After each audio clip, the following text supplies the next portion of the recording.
abantu wumva utasukira n'amazi ntabakubwiza ukuri, abo wumva batakugerera mu rugo ntabakubwiza ukuri, abo wumva mutakicarana ntabakubwiza ukuri. Kubera iki wumva abantu mufitanye ikibazo, abantu wumva utiyumvamo mu maraso yawe ari abakubwiza ukuri? Ubona utarwaye, wumva uri muzima, iyo wicugushije wumva nta kibazo, wumva uri seriye. Ingaruka ya gatatu ituruka kuri uyu mugome cyangwa se kuri antikristo mu ikanzu y'umweru. Ingaruka ya gatatu Bibiliya igaragaza, Bibiliya ivuga ko hazabaho ingaruka ikomeye. Harimo ibisebe by'imifunzo, harimo guhinduka amaraso kw'inzuzi n'imigezi minini, harimo guhinduka amaraso kw'amasoko, harimo icyokere k'izuba rizongererwa ubushobozi bwinshi bwo kotsa abantu. Iyo mbimenya mbere simba narabikoze, iyo mbimenya mbere simba naravunitse mbikora, iyo mbimenya mbere simba naritanze, iyo mbimenya mbere simba narabitanze, iyo mbimenya mbere simba naniriwe mufasha, iyo mbimenya mbere simba naramugiriye neza. Tugize umugisha turabimenye,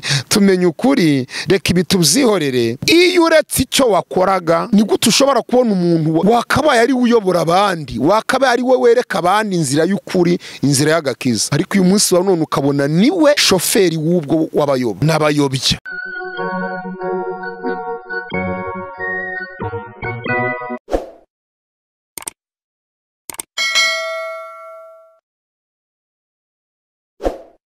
Amahoro y'Imana nabane namwe inshuti zacu, bakunzi bacu, tubana umunsi ku munsi mu biganiro bitandukanye by'ijambo ry'Imana. Ndabashimiye, nimugire umugisha, nimugire amahoro. Imana twizeye tukayiringira nibane namwe, kandi ukuboko kwiza kw'Imana gukomeze kubomeho, kandi mukomeze mubone ibyiza bituruka ku Mana. Mbifurije umugisha, mbifurije kurama, mbifurije gukomera, ariko kandi mugakomerera muri Kristo Yesu.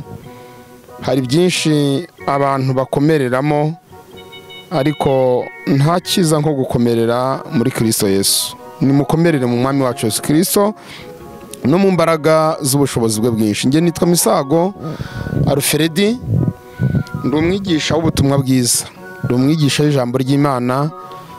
Tubana umunsi ku munsi mu ijambo ry'Imana, kandi mugenda mubitwereka.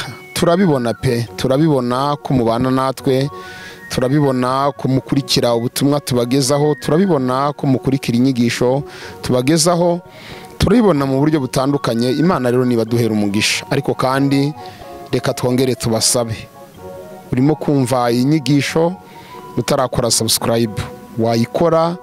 Nta kindi kiguzi biri bugutware, ntacyo rwose.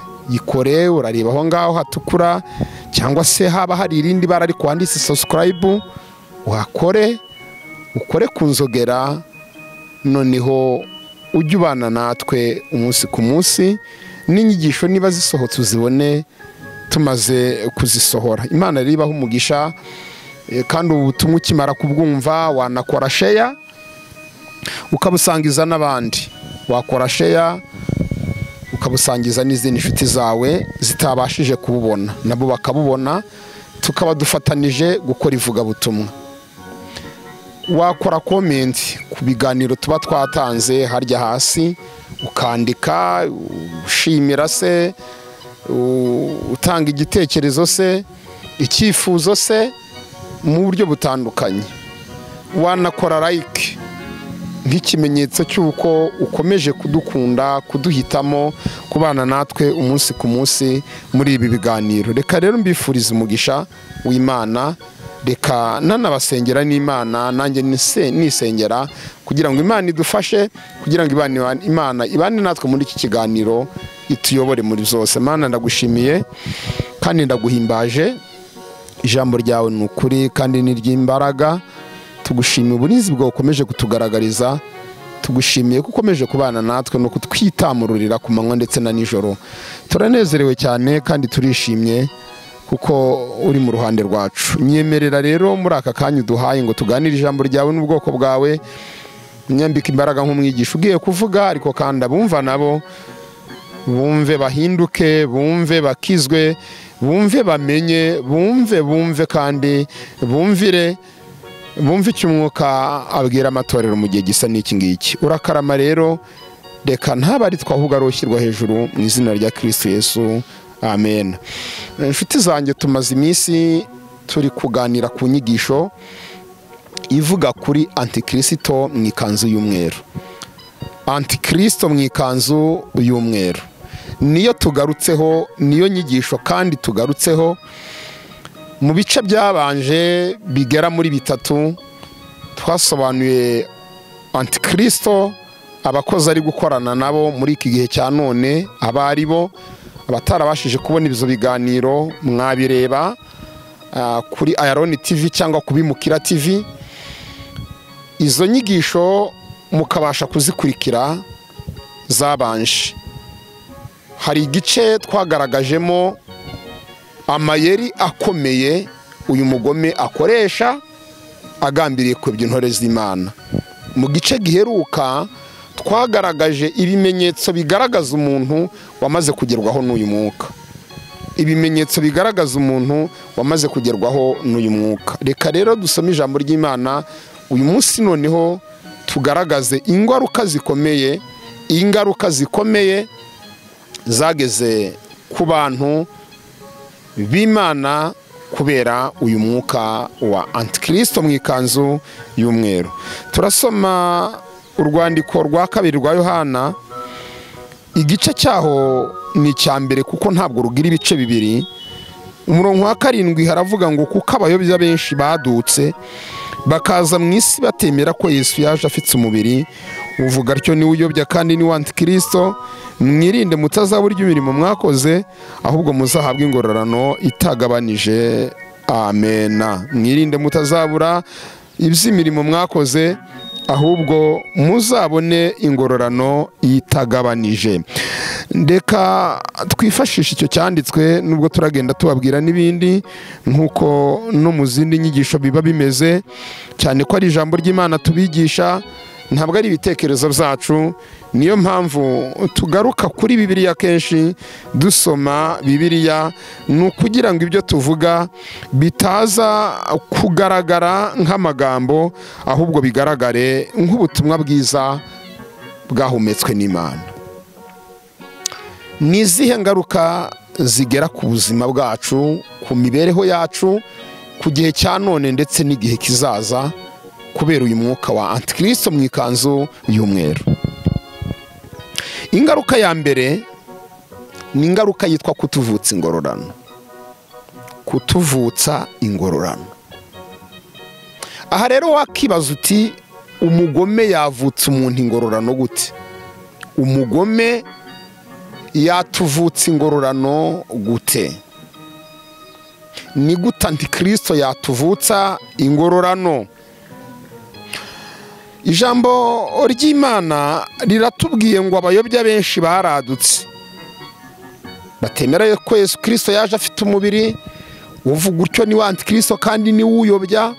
Mwirinde mutazabura iby'imirimo mwakoze, ahubwo ngo muzabone ingororano itagabanije. Uyu mugoma atuvutsa ingororano gute? Kutuvutsa ingororano, niba mubyibuka ababashije kubana natwe mu bice byabanje, twabagaragarije ibimenyetso bigaragaza uwamaze kugerwaho n'uyu mwuka.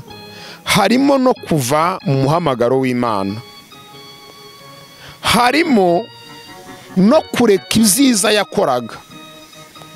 Yibwira ko amenya ukuri, yibwira ko ari ubwiru yakiriye, nyamara mu gitabo cy'ibyahishuwe, mu magambo yavuzwe n'umwami wacu Yesu Kristo, hano mu byahishuwe igice cya 2, yagaragaje inkomoko y'ubwo bwiru. Abantu bamwe bita ubwiru, bavuga bati twagize amahirwe turasobanukirwa, duhishurirwa ubwiru, tumaze guhishurirwa ubwiru none twagize ubwenge. Hari amagambo mu gice cya 2 umurongo wa 24, ariko mwebwe abasigaye bituatira badakurikiza izo nyigisho, babandi izo nyigisho kandi batazi ibyo babandi bita ubwiru, ari bwo bwiru bwa Satani, ndababwira nti nta wundi mutwaro mbikoreza keretse uyu. Komeza ibyo ufite, mukomeze ibyo mufite, mukagezaho nzazira. Inyigisho zose zihindura umuntu akareka ikiza yakoraga, zitwa ubwiru kuri benshi. Nsobanukiwe ubwiru, iki cyiza nakoraga ntabwo nzongera kugikora. Nsobanukiwe ubwiru, iyi mirimo nakoraga myiza sinzongera kuyikora. Nsobanukiwe ubwiru, uku kwitanga nitangaga sinzongera kwitanga. Nsobanukiwe ubwiru, ndabusobanukiwe uku kurwana narwanaga intambara nziza sinzongera kukurwana. Nsobanukiwe ubwiru, ndabusobanukiwe, nta mpamvu yo kuzongera kwirinda kuko ukuri nakumenye. Bibiliya iravuze ngo ubwo bwiru ntabwo ari ubwiru bw'Imana, ahubwo ni ubwiru bwa Satani, ni ubwiru bw'abadayimoni. Mu kutuvutsa rero ingororano k'uyu mugome, muri uko kwinjira mu buzima bwo kumva ko dusobanukiwe ubwiru, tugize umugisha, turabimenye, tumenye ukuri, reka ibi tubyihorere.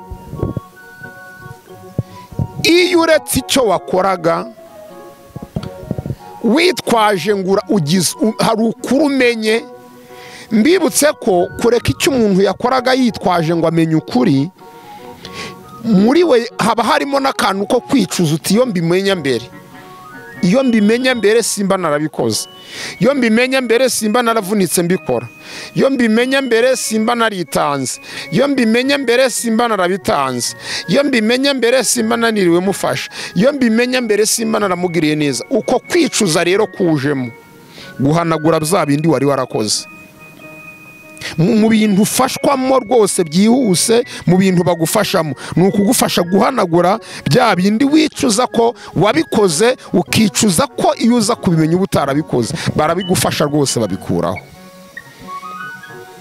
Bibiliya iragira iti nugamburura mu makuba, gukomera ko kuzaba kubaye imfabusa. Niba waragize igihe cyo gukomera ukaza kugamburura, muri Ezekiyeli mu buhanuzi yahawe yarabwiwe ngo umukiranutsi nabaho mu buzima bwo gukora ibyo gukiranuka, nyuma akaza kwicara agatekereza akavuga atari kubura ibi bintu ndi kubikorera iki, reka mbyihorere, akabireka agahitamo gukora ibyo gukiranirwa, ngo kwa gukiranuka kose yagize kwa mbere kuzaba zero. Nimo ndabereka uko uyu mugoma tuvutse ingororano. Niba nafashaga abantu nkabambwiye ko gufasha abantu bitari ngombwa, ubwo nkabireka byumvikane ngo nta ingororano narakoreye zo gufasha abantu ntabwo nzaba nkizibonye. Niba nitangaga mu buryo runaka, nkitanga ziko ndi gukorera Imana, hakaba haje ubwira bumbwira butireka nta mpamvu yo kwirirwa witanga, byihorere, ubwo kwitanga kose nagize mbere ndakubuza. Nicyo Yohana yavuze ngo mwirinde abayobya benshi badukana inyigisho z'ubuyobe, mwirinde batazatuma mubura iby'imirimo mwakoze. Ubutumwa bwose buzaza bugusanga bukakwereka ko igihe umaze ubana n'Imana, ukorera Imana, wumva Imana, wirinda urwana intambara nziza yo gukiranuka, bukakwereka ko bitari byo wayobye ugomba kubireka, ujye umenya ngo ubwo n'ubwiru bw'abadayimoni. Kandi ujye umenya ngo nta kindi bugendereye, ni ukukuvutsa za ngororano zose wakoreye usigarire kuri zeru, nta murimo n'umwe ugifite kuko wicujije icyatumye uyikora. Uyu mugome aratuvutsa ingororano. Uko abantu babanaga n'Imana bagenda babireka, kandi iyo ubiretse utakaza umugisha wabyo, utakaza ingororano zabyo. Uko abantu bari barahisemo kugendana n'Imana bagenda babireka, kandi uko babireka niko bagenda batakaza ingororano bari barabikoreye babikuyemo. Uyu mugome aratuvutsa ingororano mu buryo butandukanye. Ngiye ingaruka ya mbere ituruka kuri uyu mwuka wa Antikristo wiyambitse ikanzu y'umweru muri iki gihe cy'amayoberane, ni ukuduvutsa ingororano. Umuntu asanga yari amaze imyaka 20 akorera Imana, yose ibe zero, ihinduka ubusa, ihinduka ubusa. Pawulo ati ninde wabarozi mwabapfapfa mwe, yabwiraga Abagalatiya mu gice cya 3, mweretswe Kristo mute? Ese niba ari uko bimeze, imibabaro yose mwabanje kubabazwa mbere mwayibabarijwe iki? Kwibaye zero, kwihindutse igihombo. Niba mugezeho mukumva ko ukuri mwagenderaga amatariko, biturutse ku nyigisho zibayobya, biturutse ku nyigisho z'abafite inkovu z'ibyaha mu mitima yabo,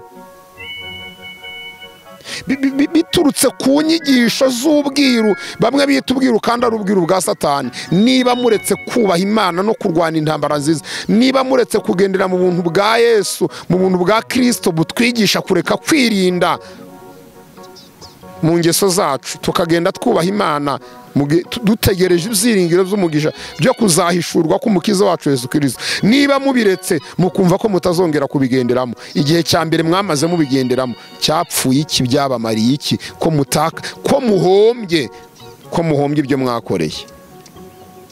Bana b'Imana, mwirinde.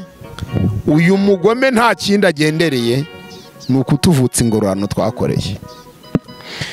Iyo ni ingaruka ya mbere. Reka njye ku ngaruka ya kabiri. Bibiliya yita guhanirwa ubufatanyacyaha. Mu ngaruka dufite zituruka kuri uyu mwuka wa Antikristo mu buryo bw'amayoberane cyangwa se mu ikanzu yera, harimo no kuhanirwa ubufatanyacyaha. Ubufatanyacyaha ni iki? Ni igihe cyose umuntu akoze ikosa ukamujya inyuma. Iyo umuntu akoze ikosa ukamujya inyuma, uhanirwa icyo bita ubufatanyacyaha.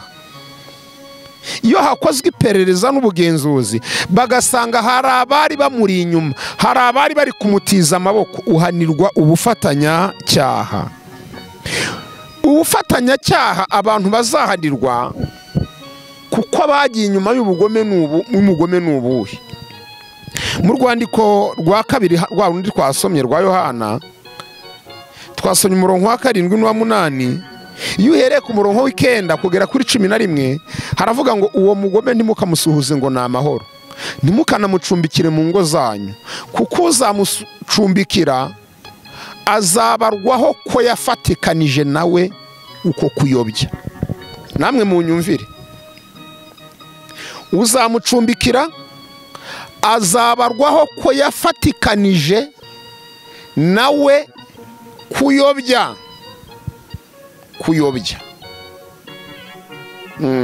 Azafatwa ko yafatanije n'uwo mugome kuyobya. None se uyu munsi ni bangahe bacumbikira abakozi ba Antikristo, bakababagira inkoko, bakabagurira amafi, bakabaryamisha mu cyumba cyo hejuru, bakabaha keya, bakabatwara mu modoka zabo, abandi bakabagurira amazu? Ni bangahe? Mwirinde, mube maso. Ejo utazisanga uri guhanirwa ubufatanyacyaha kuko wagiye inyuma y'umugome ukamutera inkunga mu gihe cyose ari mu bikorwa byo kuyobya abantu. Niba umuntu akorana na Antikristo ukamutegera, umuteye inkunga. Umutegeye ajya gukora iki? Umutegeye ajya kuyobya. Umuhaye tike ngo ajye kuyobya abantu b'Imana. Umuhaye transport ngo ajye kuyobya intore z'Imana. Uzahanirwa ubufatanyacyaha. Niba ugaburiye umukozi wa Antikristo, uri inyuma yo kuri kumushyigikira muri bya bikorwa, uri kumushyigikira. Yohana ati ntimuzabacumbikire, yewe nta no kubasuhuza ngo ni amahoro.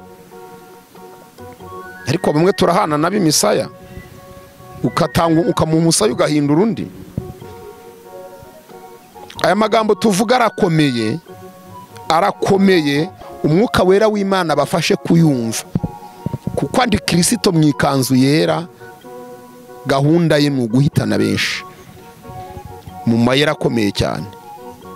Abantu benshi bazahanirwa ubufatanyacyaha kuko babaye inyuma y'umugome, bakamugurira ibyo akeneye, bakamutegera akagiye ashaka kuyobya abantu b'Imana, bakamutera inkunga mu buryo butandukanye, bakamwambika amakote n'amaribaya n'amabubu.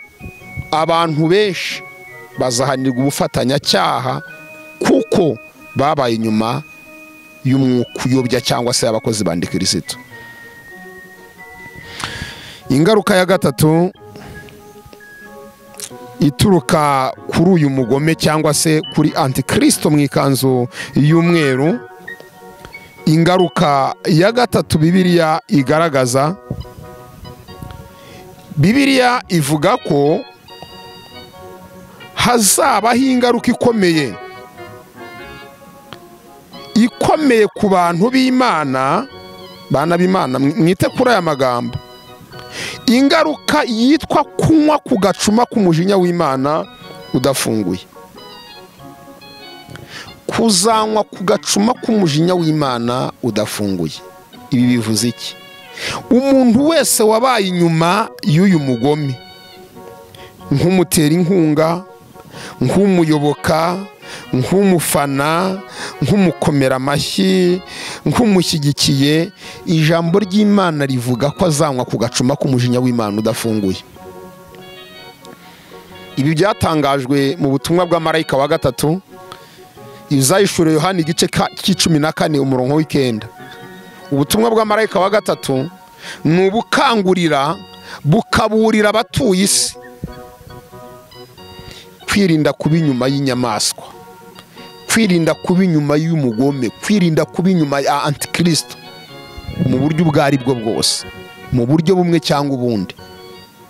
Hakavuga ngo mwirinde mutaramya inyamaswa n'igishushanyo cyayo, kuko uzayiramya azanywa ku gacuma k'umujinya w'Imana udafunguye. Uzaramya iyo nyamaswa azanywa ku gacuma k'umujinya w'Imana udafunguye. Wese umujinya murawuzi? Wenda bamwe murawuzi, ariko abandi ntibawuzi. Uyu mujinya w'Imana udafunguye uvugwa hano ni icyitwa ibyago 7 by'imperuka bitegereje birindiriye kuzasukwa ku butegetsi bw'inyamaswa n'abazaba bayiri inyuma bose. Ibyahishuriwe igice c'16. Uwo mujinya w'Imana urindiriye kuzasukwa ku butegetsi cyangwa se ku nyamaswa n'abayiri inyuma. Harimo ibisebe by'imifunzo, harimo guhinduka amaraso kw'inzuzi n'imigezi minini, harimo guhinduka amaraso kw'amasoko, harimo icyokere k'izuba rizongererwa ubushobozi bwinshi bwo kotsa abantu, harimo gucura isi, gucura umwijima kw'isi, abantu bagahekenya indimi zo bazekenyeye mu kanwa, harimo urubura rukomeye ruzibasira abantu, harimo ibyago bikomeye bizatera abantu gushaka urupfu, ariko urupfu ntibarubone. Tuzabigarukaho mu nyigisho zo kugaruka kwa Yesu mu minsi iri imbere. Ariko mwumve ngo umuntu wese uri inyuma y'uyu mugome, mu ngaruka zikomeye zihari, harimo no kuzanywa ku gacuma k'umujinya w'Imana udafunguye. Imana ibafashe, kandi Imana iduha amaso. Imana iduha amaso y'umwuka, amaso adufasha kugenzura abita intumwa kandi atari intumwa. Hari n'ingaruka ikomeye Bibiliya yita ngo guhabwa ibidushukashuka. Guhabwa ibidushukashuka, iyi ni ingaruka ikomeye cyane. Abantu banze kuba mu kuri k'ubutumwa bwiza bwa Kristo, bakaba mu buzima bw'ikinyoma cy'umwuka wa antikristo. Bibiliya mu rwandiko rwa 2 rw'Abatesalonike igice cya 2 umurongo waho wa 10 kugera kuri 12, Bibiliya ivuga ko Imana nayo izahitamo kuboherereza ibibashukashuka. Yo no muri Daniel igice c'11 umurongo 32 havuga ko uwo mugome nawe kuko bazaba baramuyobotse azahitamo nawe kubashukashuka cyangwa se kubashyeyenga. Byumvikane ko hano harimo gahunda y'Imana ku bantu banze kuba inyuma ya Kristo n'ubutumwa bwiza, bakaba inyuma y'umugome n'umwuka w'ikinyoma, kubohereza ibashukashuka. Kutwoherereza ibidushukashuka se ni gute? Nukudukenesha kubigisha batubwira ukuri, ikaduha kuba bakire kubigisha batubwira ibinyoma. Reka nsubiremo kutwoherereza ibidushukashuka ni gute? ni ukudukenesha cyangwa se kuduhindura abakene, kubigisha batubwira ukuri, bavuga ibizima, tukabakena bakaba ingume bakaba bake, noneho tukaba bakire kubigisha batubeshya batubwira ibinyoma, tukabakiraho rwose, ugasanga tubakizeho ku buryo umuntu agutumye 50 mu isaha wababona, ariko yagutuma 5 bazima mu isaha ukababura, ukazungurutsa ubwenge n'ibitekerezo ukababura. Kutwohereza ibidushukashuka, kugwiza cyane kuritera batubeshya. Mubona se atari cyo gihe turimo? Mubona atari cyo gihe twasohoyemo? Ese mugira ngo ijambo ry'Imana rirabeshya? Ntabwo ijambo ry'Imana ribeshya. Twasohoye mu gihe dukira cyane kuba tubeshya, ariko dukena abatubwiza ukuri. Mugira ngo ibihe umuhanuzi Mose hanuye mu gice cy'8 umurongo w'11 si twabizinjiyemo ko hazabaho inzara n'inyota, bitari inzara y'ibyo kurya n'inyota y'amazi, ahubwo bizo gushaka ijambo ry'Imana, aho abantu bazashaka ijambo ry'Imana ariko ntibaribone, bakikubita hirya no hino bakava ku nyanja bakajya ku yindi barishakisha ariko ntibaribone. Ese mugira ngo icyo gihe ntitwagisohoyemo? Mugira ngo ibyo bihese byo turimo? Tuzahabwa ibidushukashuka kubera iki? Kuba inyuma y'uyu mwuka, kuba abafana b'uyu mwuka wa Kristo uri gukorera mu ikanzu yera, yambaye ikanzu yera, yambaye agahu k'intama kandi arisega, kugira ngo akunde yiyoberanye mu buryo bwose bushoboka. Intore z'Imana ze kumumenya, niba bishoboka zigushe, niba bishoboka aziyobye kandi azinanize. Mwirinde mube maso. Uyu mugome uri gukorera mu ikanzu yera nta kindi agamije uretse kuyobya intore z'Imana no kudushyira muri izi ngaruka n'aka kaga gakomeye gutya. Kutwoherereza ibidushukashuka ari ryo tsinda ry'abatubeshya, ari ryo tsinda ry'abatubeshya umunsi ku munsi. Ukaba uri mu buzima bwari bukeneye uguhugura, ariko ugatungurwa no guhura n'uguferesita. Namwe mu nyumvire aho tugeze. Imana idufashe, Imana idutabare, kuko ibihe birakomeye. Mwoge magari, amazi si yayandi. Ndimo ndabereka uburyo bwo gushyeshyengwa. Niba wari uri mu buzima bukeneye uguhugura, ugahura n'uguferesita mu makosa yawe, ni gute utamwita ugushyeshyenga? Wari uri mu buzima bukeneye uguhana, none aho guhura n'uguhana, uwa mbere muhuye n'ugushyigikira akakubwira ati kuraje, kuraje kurugejuru, kandi ukurugejuru mu mafuti, mu manyanga, mu buyobi, mu kinyoma. Wari ukeneye ugukosora, none urahura, none uwo muhuye n'uguhaterebye akakubwira ngo trebye. Gushyeshyengwa kurenza uko nukuye, ko guhabwa trebye mu kimbo cyo gukosorwa, ugahabwa tansi, ugahabwa gasopo kihanangirizwa.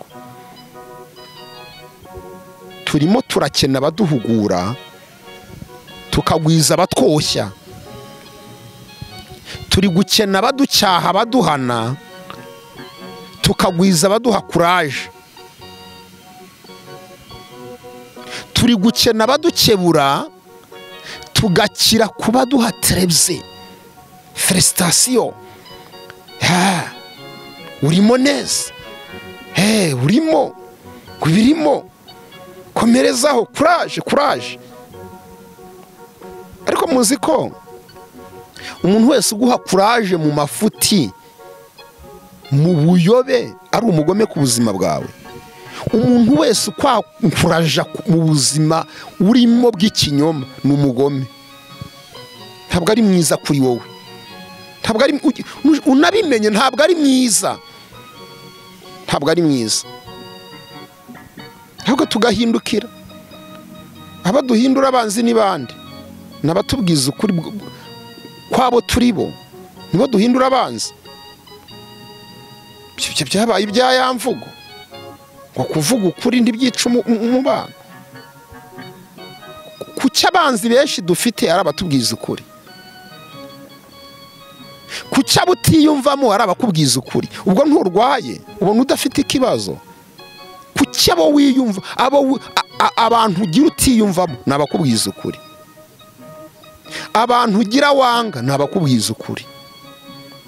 Abantu wumva utasukira n'amazi ni abakubwiza ukuri.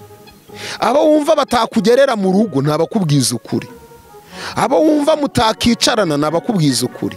Kubera iki wumva abantu mufitanye ikibazo, abantu wumva utiyumvamo mu maraso yawe ari abakubwiza ukuri? Ubona utarwaye, wumva uri muzima. Iyo wicugushije wumva nta kibazo, wumva uri seriye. Kuki wakubwije ukuri wese yabaye umwanzi wawe? Kuki wagucyashye wese yabaye umwanzi wawe? Kuki waguhannye wese yabaye umwanzi wawe? Ahubwo umubare munini w'inshuti ufite akaba ari abaguhaye morale mu kinyoma, akaba ari abakwihanganishije mu mafuti. Niki wumva nta kibazo ufite? Tujye tuganira. Uru rugendo ni tutajya twicara ngo tuganire tubwizanye ukuri, ntabwo tuzarusoza. Tuzananirwa ntaho tugeze, tuzagagarira muri iyi nzira. Satani azatubyiniraho nitutabwizanye ukuri. Ni iki gituma inshuti ufite ari izigushyeshyenga? Abanzi uyu munsi ufite benshi ari abakubwije ukuri. Aho ntitugiye kuzamera nka Herode, ntabwo tugiye kumera nka Herode. Abantu benshi bamaze kuba nka Herode. Ndavuga Herode wabayeho mu gihe cya Yohana Mubatiza. Imico ya Herode murayizi. Umubwiza ukuri agashyiraho gahunda yo kugucisha igihanga.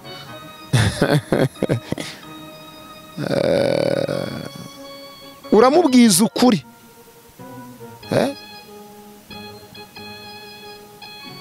koko murayizi. Herode cyangwa umugore we, n'umudamu we, n'umudamu wa Herode. Mubatiza Yohana yigeze avuga ukuri, avuga ukuri uburyo uwo mugore yari ari mu makosa yo kuba yaratwawe n'umugabo w'abandi.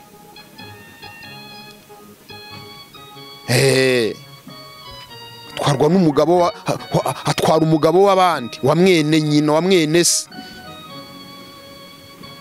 Cyangwa se kuba umugabo yaragiye agafata umudamu wa mwene se. Uwo mugore biramubabaza cyane.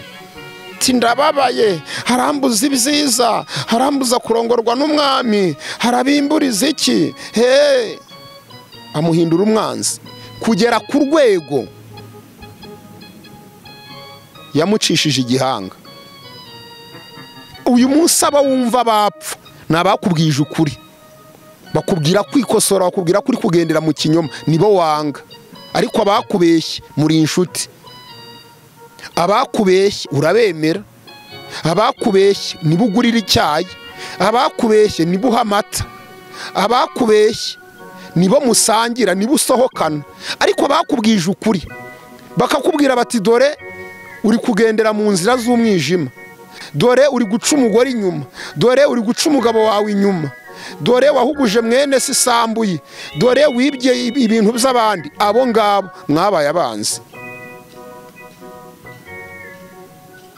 Nta wakinjira iwawe. Umugome yinjije abantu ku gasozi ko gushyeshyengwa, aho bakena bababwira ukuri, ahubwo bakaba bakire kuba babeshya, bababwira ibinyoma babashyeshyenga, umunsi ku munsi. Antikristo mu ikanzu y'umweru. Niyo magambo turimo turaganira, aho turi kuvuga ku ngaruka zikomeye zazanywe n'uyu mugome ku buzima bwacu, harimo no gutuma duhabwa ibidushukashuka n'ibidushyeshyenga, bikajya bikorwa n'itsinda ry'abantu nabo baba barananiye Imana, nabo baba bari aho ngaho ari ibicamuke. Imana idufashe kandi tugirire neza.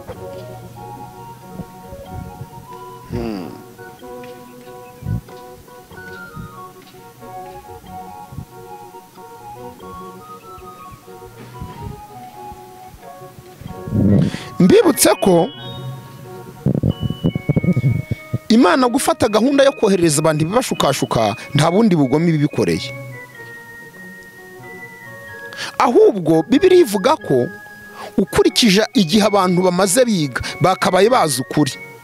Ariko ikibabaje ni ukubona umuntu umaze igihe kinini yigishwa, harakayoba wenda uwo twakita ngo ni mutoya, ukibimenya, ukibizamo, utarasobanukirwa, utaramenya katsinururo. Ariko ikibabaje ni gute ushobora kubona umuntu wakabaye ari uyobora abandi, wakabaye ari we wereka abandi inzira y'ukuri, inzira y'agakiza, ariko uyu munsi wa none ukabona niwe shoferi w'ubwo w'abayoba n'abayobya. Uko kuba rero abantu bakabaye bageze ku rwego rwo kuyobora abandi ahazima, ahubwo bagahindukira akaba ari bo bagira uruhare runini cyane mu kuyobya, nicyo gituma Imana yavuze iti nzabohereza ibashukashuka, kuko nicyo mwashimye, nicyo mwahisemo. Umuntu ahabwa amazi angana n'inyota afite, umuntu agaburirwa bijyanye n'uko ashonje. Icyo umuntu asonzeye nicyo abona, icyo umuntu ararikiye nicyo abona. Iyo umuntu afite inyota y'amazi ntiyakugurira amata, nubwo amata ari meza, ariko abavuga uti ntabwo ari bumare inyota nk'amazi, aragura amazi kuko ariyo akeneye. Bivuze iki? Ufite inyota y'inyigisho z'ubuyobe, Imana izamuhuza n'abazimuha kuko barahari. Ufite inyota y'inyigisho nzima, Imana izamuhuza n'abazimubwira, nazo zirahari, n'abazigisha barahari. Icyo ufite iyo nyota nshuti yanjye nicyo uzahabwa, icyo urarikiye nicyo uzabona, icyo ushyizeho umutima nicyo uzahabwa. Hahirwa abafite inzara n'inyota byo gukiranuka, nibo bazahazwa, nibo bazakizwa, nibo bazabona Imana. Ntabwo Imana yatererana umuntu ufite inzara n'inyota byo gukiranuka ngo imwime gukiranuka kandi bitanga, kandi umuntu ibona abishaka abifitiye inzara ntabwo yabikwima. Kugira ngo wigenzure urebe icyo ufitiye inzara n'iki, icyo ufitiye inyota muri iki gihe n'iki, icyo umutima wawe uri kwahagira ushaka n'iki. Uva mu rugo ugiye gusenga ushaka iki? Urashaka bakubwira ko ntacyo uzaba wiba, cyangwa urashaka bakubwira ko ukwiye kureka kwiba? Urashaka abakubwira ko ntacyo uzaba usambana, cyangwa urashaka bakubwira ko ukwiye kureka ubusambanyi? Urashaka abakubwira ko ntacyo uzaba urya ruswa, cyangwa urashaka bakubwira ko nutareka ruswa uzapfa? Ugiye gusenga ushaka guhura nande, ushaka guhura n'ukubwira ngo iki, n'ugukebura n'uguha morale. Uwo ugiye ufitiye inzara kubona niwe uri buhure nawe, uritere barahari. Urwandiko rwa kabiri rwa Timoteyo igice cya 2:21. Mu nzu y'inyuma ntiharimo ibikoresho byiza gusa, harimo iby'icyubahiro n'iby'isoni nshya, kandi ibyo byose biri mu nzu y'inyumba, kandi byose biri abakandida baguhabwa ibiraka. Uwo ukeneye baraguhuza nawe, niba ukeneye umukozi w'imburamumaro baraguhuza n'imburamumaro zirahari, ba Yuda barahari. niba ukeneye abakozi b'abanyamumaro b'icyubahiro nabo barahari. Imana iraguhuza nabo. Nshuti yanjye, icyo urarikiye n'icyo ufitiye inzara n'inyota uzakibona kuri tere, nta kibuze. Kuri tere birahari pe, birahari. Abapfu barahari n'abanyabwenge barahari. Niba ufite inzara y'abapfu nibo baguhuza nabo. Ubane nabo, ugendane nabo, ukorane nabo, uturane nabo, usengane nabo, kuko niba ufite inzara n'inyota. Ariko niba ufite inzara, ufite inyota, abanyabwenge yo barahari rwose. Imana iraguhuza n'abanyabwenge, ugendane n'abanyabwenge, ukorane n'abanyabwenge, uturane n'abanyabwenge, kuko niba ufite inzara, niba ufite inzara. Aha abantu bashegeye gutura niho batuye, kuko ariho bashatse. Haba hari intozi bahame hamwe nyine zizabarya, kuko niho bashatse, niho bahisemo. Hari ingaruka zikomeye zizanwa n'uyu mwuka wa Antikristo uri gukorera mu ikanzu y'umweru. Harimo n'iyo ngaruka ikomeye nanatinzeho cyane, yitwa guhabwa ibidushukashuka kuko twanze ukuri. Ndagira ngo tugana ku musozo w'iki kiganiro, kuko tuzakomeza n'ubundi inyigisho yacu turayikomeje, yitwa Antikristo mu ikanzu y'umweru. Tuzakomeza noneho turebe intore zitarayoba zakora iki ngo zitayoba. Intore zitarayoba zakora iki ngo zitayoba. Muri make ni umuti tuzaba noneho turi gutanga. Tuzatangira dutanga umuti. Hakorwa iki kugira ngo intore nzima igihagaze itayoba. Yewe tuzanareba niba ari n'uruhengekerezo ku bamaze kuyoba, niba hari icyakorwa kugira ngo yongere agaruke mu murongo muzima. Reka mbashimire, mbasaba nti mu gihe cyose utaba unyuzwe n'ubusobanuro, ugikeneye kugira ibindi umenya mu buryo bw'umwihariko, mu buryo bwa inbox, mu gikari. Hari abantu badakunda kubariza ibibazo byabo ku karubanda, aho bose babibona bakabibariza mu gikari. Kontakte zacu, nimero zacu ni 07 84 52 47. 07 84 52 47. Iyo uri hanze y'igihugu cy'u Rwanda, kuko inshuti zacu turabizi ko turabana benshi bari ku yindi migabane, ubanza akamenyetso ko guteranya 250 ugakomeza 7 na ya mibare yindi ikurikiraho. Ni nimero wabona kuri WhatsApp. Kuri WhatsApp iriho, wayibona. Watwandikira, udashoboye kuduhamagara watwandikira. Imana ibampera umugisha, Imana ibagirira ibambe, kandi Imana ibashyigikire.